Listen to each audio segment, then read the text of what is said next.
গত কয়েক বছর থেকে প্রিয়াঙ্কা গান্ধীকে নিয়ে কিন্তু একটা চর্চা চলছিল যে তিনি রাজনীতিতে কবে যোগদান। এরপরে আমরা দেখেছি বিভিন্ন জনসভায় তিনি কিন্তু বক্তব্য রেখেছেন এবং প্রচারেও গেছেন নানান রাজ্যে। এবং গত উত্তরপ্রদেশের বিধানসভা নির্বাচনে কিন্তু ব্যাপক প্রচার করেছিলেন। ফলে স্বাভাবিকভাবেই তাকে নিয়ে জল্পনা চলছিল। এবার 2024-এর লোকসভা নির্বাচনে যেহেতু সোনিয়া গান্ধী অসুস্থ, সুতরাং তার আসনে দাঁড়ান কিনা তা নিয়েও একটা জল্পনা ছিল। কিন্তু দেখা যায় 2024-এর লোকসভা কিন্তু প্রার্থী হননি প্রিয়াঙ্কা গান্ধী, এবং তারপরেই রাহুল গান্ধীর ছেড়ে আসা আসন ওয়েনাড থেকে প্রার্থী হন এবং বিপুল ভোটে জিতে সাংসদ নির্বাচিত হয়েছেন। এবং সাংসদ নির্বাচিত হওয়ার পর শপথও নিয়েছেন রাহুল গান্ধীর মতোই সংবিধান হাতে নিয়ে। এবং গতকাল তিনি কিন্তু সংসদে প্রথম ভাষণটা দেন, আর যা নিয়ে কিন্তু এক ব্যাপক প্রত্যাশা তৈরি হয়েছে। তাছাড়া এই প্রিয়াঙ্কা গান্ধীর ভাষণ নিয়ে বা তার প্রথম বক্তব্য নিয়ে কিন্তু একটা দেশের যে ঐতিহ্য তা কোথাও যেন ফুটে উঠেছে।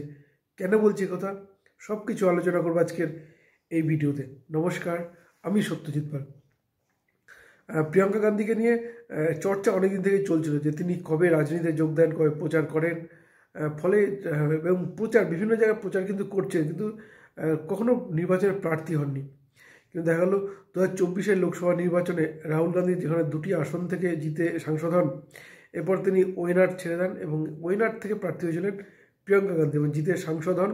এবং সাংসদ নির্বাচিত হওয়ার পর প্রথমবারের মতো বক্তব্য দিলেন সংসদে। এবং তার যে বক্তব্যে বরাবরই তিনি কেন্দ্র সরকার বিজেপি সরকার বিরোধী কথা বলেছেন, মণিপুরের প্রসঙ্গ তুলেছেন, উত্তরপ্রদেশের মৈনপুরীর কথা তুলেছেন, হাতরাসের কথা, সুতরাং দেশের আদানির কথা তুলেছেন, সব কিছুতে কেন্দ্র বিরোধী কথা তুলেছেন। এবং তার এই বক্তব্যে বা তার সংসদে প্রথমবার ভাষণ দিতে আসা নিয়ে কংগ্রেসীদের মধ্যে প্রত্যাশা তো ছিলই।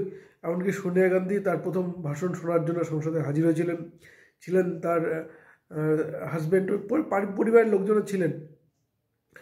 এবং প্রিয়াঙ্কা গান্ধীর বক্তব্যের পরে কিছুটা আবেগপ্রবণ হয়ে পড়েন কংগ্রেসের সর্বভারতীয় সভাপতি মল্লিকার্জুন খাড়গে। ফলে এবার স্বাভাবিকভাবে কেন্দ্র বিরোধী নানান মন্তব্য করেছেন, মণিপুরের প্রসঙ্গ তুলেছেন, আদানি গোষ্ঠীর কথা তুলেছেন। কিন্তু দেখা যায় প্রিয়াঙ্কা গান্ধীর এই বক্তব্যের সময় কিন্তু বিরোধী বেঞ্চ থেকে কোনো রকম বাধা দান হয়নি। হয়তো রাহুল গান্ধীর বক্তব্যটা রাখলে অনেকটা বাধার সম্মুখীন হতে পারতেন বা হাসির রোল উঠত, কিন্তু প্রিয়াঙ্কা গান্ধীর এখানে কিন্তু হয়নি। অর্থাৎ কোথাও যেন তার এই যে সংসদে অভিষেক, সেটা কিন্তু মেনে নিল শাসক বিরোধী দুপক্ষই। কারণ এটাই ভারতের সংস্কৃতি বলা চলে। কারণ এর আগে আমরা জানি দেশের প্রধানমন্ত্রী যেমন ছিলেন নরসিংহ রাও, সে সময় পাকিস্তানের প্রধানমন্ত্রী বেনজির ভুট্টো, তিনি আমেরিকায় গিয়ে ভারত বিরোধী মন্তব্য করে আসেন। তারপরেই আমাদের নরসিংহ রাও বুঝেছিলেন যে তার দলে উপযুক্ত জবাব দেওয়ার মতো কেউ নেই। তিনি কিন্তু অনুরোধ করেন তৎকালীন বিরোধী দলনেতা অটল বিহারী বাজপেয়ীকে, এবং তিনি সেখানে যান, গিয়ে কিন্তু পাকিস্তানকে এক উপযুক্ত জবাব দিয়েছিলেন। এবং যাদের কিন্তু অবাক হয়ে গিয়েছিলেন পাকিস্তানের তৎকালীন প্রধানমন্ত্রী বেনজির ভুট্টো, এবং তিনি ভারতের গণতন্ত্রের ভূয়সী প্রশংসা করেছিলেন যে এই কারণেই ভারতের গণতন্ত্র শ্রেষ্ঠ গণতন্ত্র। আর তা কিন্তু ফুটে উঠল গতকাল, যখন প্রিয়াঙ্কা গান্ধী ভাষণ দিলেন। শাসক বিরোধী কথা বললেও, বিজেপি বিরোধী কথা বললেও বিজেপির সাংসদরা কিন্তু নীরব ছিল, কোথাও কিন্তু বাধা দান করেনি। পাশাপাশি তার যে প্রথম বক্তব্য, সেটাও কিন্তু অনেক কিন্তু মন দিয়ে শুনেছেন। প্রিয়াঙ্কা গান্ধী তিনি যে প্রসঙ্গগুলো টেনেছেন তাতে একদিকে স্পষ্ট তিনি দীর্ঘদিন রাজনীতি করার জন্যই এসেছেন। এবং আরও যেটা বলছে, বিরোধীদের এই যে সমর্থন বা তার বক্তব্যের সময় যে নীরব থাকা, হাসির রোল না করা, তাতে একদিকে স্পষ্ট ভারতের সংস্কৃতি, ভারতের তা কিন্তু শ্রদ্ধা জানানো হয়েছে। এবার প্রথমবার সংসদে বক্তব্য রাখার কথা যদি বলি, বহু সাংসদ প্রথমবার বক্তব্য রাখতে গিয়ে হাসির মুখে পড়েছেন, কটাক্ষের শিকার হয়েছেন। কিন্তু প্রিয়াঙ্কা গান্ধী, আমরা সবাই জানি তিনি গান্ধী পরিবারের সদস্য, রাজীব গান্ধীর কন্যা, সোনিয়া গান্ধীর কন্যা। সুতরাং এই গান্ধী পরিবার কিন্তু দীর্ঘদিন ভারতবর্ষকে পরিচালনা করেছে, এই বিষয়ে কোনো সন্দেহ নেই। এবং গান্ধীর পরিবারের অবদানও দেশে নেহাত কম নয়। নানান অভিযোগ থাকবে, কিন্তু অবদানটাও কিন্তু মাথায় রাখতে হবে।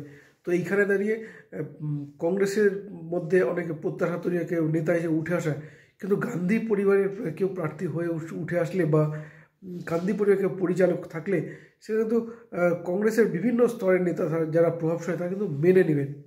কিন্তু গান্ধী পরিবারের বাইরে কাউকে যদি তুলে আনা হয় সেখানে কিন্তু কংগ্রেসের মধ্যে একটা কোন্দল তৈরি হয়। এখানে গান্ধী পরিবার থাকলে সেই কোন্দলটা কিন্তু থাকে না, আর যার ফলে কিছুটা আবেগপ্রবণ হয়ে পড়েন মল্লিকার্জুন খাড়গে। আর সে কারণে কংগ্রেস কিন্তু বরাবরই গান্ধী পরিবারকে সামনে রেখেই রাজনীতিটা করে।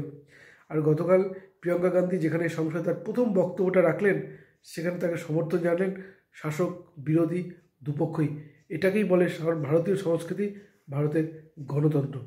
কি বলবেন আপনারা? আপনাদের মতামত জানাতে পারেন আমাদের কমেন্ট বক্সে। শেষে সকলকে অনুরোধ, আমাদের ইউটিউব চ্যানেলটি সাবস্ক্রাইব করে পাশে থাকবেন। ধন্যবাদ, ভালো থাকবেন সবাই।